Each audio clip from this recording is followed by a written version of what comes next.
Président de la République d'associer toutes les forces vives de la nation à la réflexion, notamment à la classe politique, l'opposition dont vous faites partie. Oui, nous sommes venus répondre à cette invitation parce que nous considérons que, surtout des dépassements par rapport aux convictions que chacun d'entre nous peut avoir, l'État a la prérogative et la priorité de la gestion de cette crise.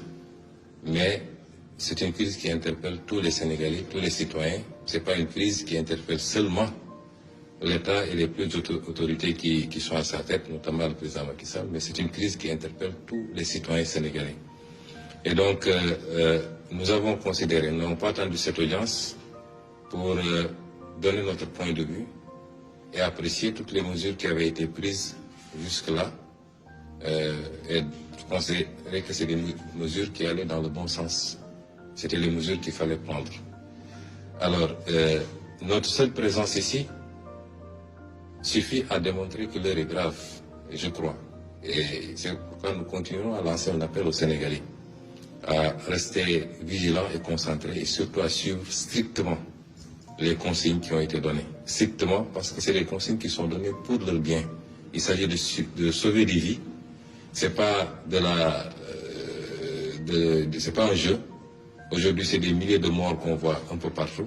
Et ça n'épargne ni Premier ministre, ni ministre, ni président, ni chauffeur de taxi. Tout le monde est exposé à cette maladie. Donc, il est important que tous les Sénégalais le comprennent.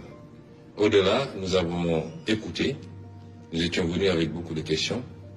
Parce que jusqu'à présent, on était dans des mesures d'ordre sanitaire. Hier, on nous a annoncé, parce qu'on est à la phase de l'annonce, un certain nombre de mesures d'ordre budgétaire avec un impact économique et social recherché. Évidemment, on est dans une autre phase de gestion de cette crise. Il était une question. Avant d'avoir à prendre une position, nous puissions interpeller, puisque le plan n'est pas encore présenté aux Sénégalais, c'est les annonces simplement. Et je crois que le président Macky Sall a répondu à toutes les questions que nous avions soulevées.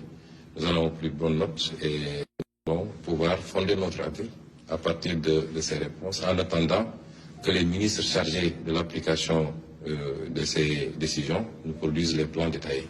Déjà, que pensez-vous des mesures qui ont été prises par le chef de l'État à l'occasion de son adresse à la nation? Oui, c'est des mesures, pour le moment, j'ai dit qu'on est à l'état de l'annonce. Je vais demander au président de la République s'il envisageait d'aller au-delà en invoquant les dispositions de l'article 77 de la Constitution, parce que ça nous interpelle. Je ne vous dirai pas pourquoi maintenant.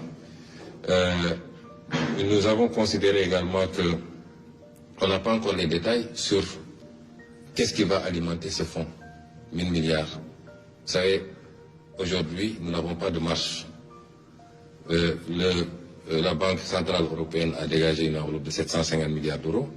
Le Fed aux États-Unis a dégagé une enveloppe de 500 milliards, mais la BCEAO ne peut pas dégager d'enveloppe parce que nous avons une contrainte liée à notre monnaie, simplement. Après, qu'est-ce qui reste? C'est de recourir au budget et reconnaître tous qu'il va falloir qu'on creuse le déficit. Il faut recourir au FMI, tous ces détails. Il faut de l'argent pour gagner une guerre. Il faut chercher cet argent. Nous avons été rassurés que l'argent, nous l'aurons. Après, où va cet argent? C'est aussi important. Il ne faut pas que cet argent soit dépensé simplement à acheter des 4x4 pour des soi-disant structures qui vont lutter contre le virus, ou bien que dans l'allocation de cet argent-là, ça profite à quelques lobbies et que ça n'aille pas vraiment à la gestion de la crise. Ça, c'est extrêmement important. Et c'est un plan détaillé qui nous permettra de voir. Déjà, j'ai dit carrément au président que je ne suis pas d'accord avec les mesures fiscales du moins. Les mesures d'annulation de dette fiscale, surtout quand c'est fait de manière généralisée, ne sont jamais de bonnes mesures. Vous ne pouvez pas mettre dans le même panier ceux qui ont carrément commis des crimes fiscaux, notamment collecter de la TVA et ne pas la reverser, ou collecter de l'impôt sur les salaires et ne pas reverser, avec ceux qui peut-être ont commis des erreurs de bonne foi. C'est des questions d'interprétation, etc., etc. Mais nous avons considéré qu'il est plus pertinent de demander simplement un moratoire, de repousser le paiement de ces dettes fiscaux, puisque nous-mêmes, d'après ce qui m'a été, nous allons demander aux bailleurs de nous octroyer un délai pour le paiement de notre dette, plutôt que de procéder à l'annulation d'une dette, pour que ça aille simplement dans des poches et non pas dans la lutte réellement contre la pandémie ou la relance de l'économie. Ça, c'est les problématiques que nous avons posées. Nous avons considéré que les 50 milliards alloués aux mesures sociales nous semblent assez peu. Notamment, si vous avez une enveloppe de 1000 milliards, vous connaissez la situation du pays. Je crois qu'il faut envisager mettre un peu plus. Nous n'avons pas entendu de mesures pour les salariés, par exemple, également. Il n'est pas question pour nous de dire, oui, les gens ne vont pas payer ceci ou cela. Il y a beaucoup de choses qui se disent, on ne paye pas le loyer, on ne paye pas l'eau, on ne paye pas l'électricité. On n'est pas à ça, puisqu'on n'a pas prononcé une mesure de confinement. Les gens peuvent continuer plus ou moins à vaquer à leur occupation, mais il faut envisager des mesures pour accompagner ces pans, parce que beaucoup de gens dépendent de ces salariés. Et nous avons également abordé des préoccupations, toujours par rapport à l'utilisation de cette enveloppe et surtout au contrôle de cette enveloppe. D'où la pertinence de la question sur le recours à l'article 77 de la Constitution. Nous considérons qu'il faut absolument, évidemment, nous sommes en crise, ça justifie cette solidarité et qu'on mobilise les fonds, mais en aucun cas, il ne faudrait qu'un seul franc destiné à ce combat se retrouve ailleurs que de droit. Et ça, c'est extrêmement important. Et c'est une gestion transparente et rigoureuse qui nous le permettrait. Nous ne voudrons pas que la crise serve à justifier un certain nombre de comportements et que l'argent qui a été mobilisé et qui sera dans tous les cas payé par les Sénégalais. Il faudra un effort national, un sacrifice pour que cet argent-là soit payé par les Sénégalais. Il ne faut pas que cet argent-là se retrouve ailleurs que dans la lutte contre le virus, mais également dans la relance de l'économie qui sera impactée par cela et surtout dans les mesures d'appui sociaux. Ousmane Sonko nga ñëwoon tey wuy si woote bu njiitu réew mi ñeel xeex bi nga xam ni mu ngi woo askan wi yëpp ñu booloo doon benn ngir jàmmarloo Covid-19 bu weesoo jàngat bi nga mën a am ci woote bi ak ci mesures yi nga xam ne njiitu réew mi annoncé na ko démb ban taxawaay la ñu mën a xaarandi ci Pastef mu ñeel doxalin bi jëm ci xeex boobu njiitu réew mu sumb tey.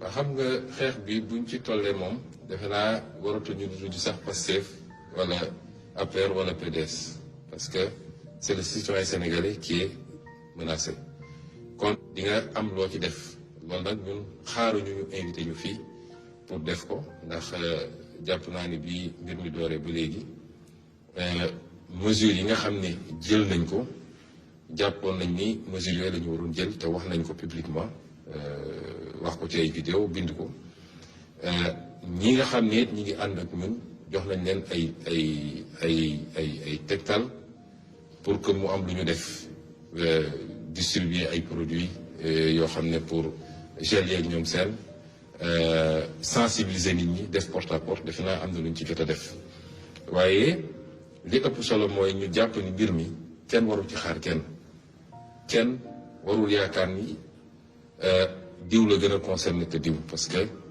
virus la mooy ab mbindaafoon la boo xam ne kenn ci ñun mënu koo gis ci bëtam waaye moo ñu mën ñun ñëpp te ma ngay wër doore na ci yeneen réew faagak na fa nit ay bakkan yu bëree bëri tey Italie egg nañu yenn saa yi ay 700 morts par jour Espagne sorewul foofu France gis ngeen li fa xew Chine bi mu dooree woon gis ngeen li fa xew dugg si na Sénégal ñu ngi sant yàlla bakkan rotagul may profito di féliciter ñi nga xam ne ñooy liggéey ci wàllu woowu ñi nga xam ne ñooy liggéey ci wàllu santé amuñu seen fay yàlla rek leen mën a fay ndax conditions yi ñuy liggéey jafe na waaye gis ngeen taxawaay bi ñu ci am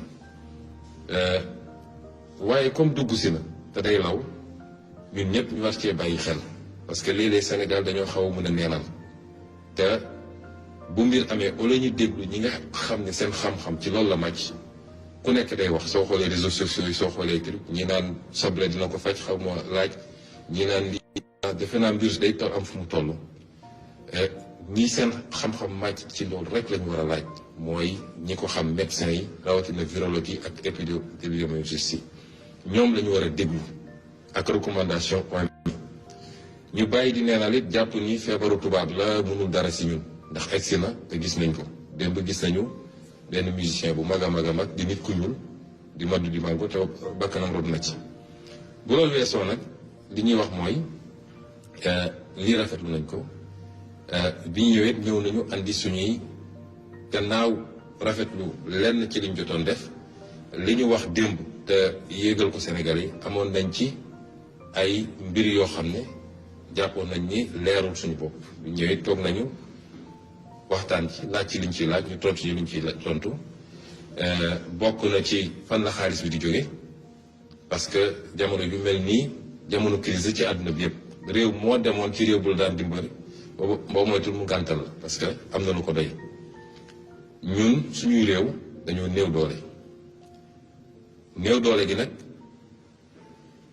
dafa law ci lépp ba ci suñu banque centrale gis ngeen banque centrale Europe wala bu États-Unis ay milliards la ñu génne ñun suñu banque centrale mënul génne xaalis mu des ñun lu ñu war a mën a ut ci suñu bopp li ñu jëlee ko suñu lempo mooy suñu budget la ñu dem jéggaani ko mooy lebi yooyu itam laaj nañ ci ay laaj mu am lu ñu ci waxal ñu dellu ci lu war a jàppale Sénégalais yi jàpp nañ ni dafa xaw a tuuti am na lu ñu ci waxtaan également ba tënk ko ak yeneen yoo xam ne ni ma ko waxee ci tubaab bi defe naa jarul ma koy faram-fàccewaat yëpp ci détail waaye li ma mën a wax rek ci tënk mooy li ma waxtaan ak président Macky Sall mooy lii su ko defee mooy dafa bëgg consensus am ci gestion crise bi consensus bi nag nun xaaruñu lii ñoo ngi ci tànk jàpp nañ ni mesures yi ñu jël mesures yu baax la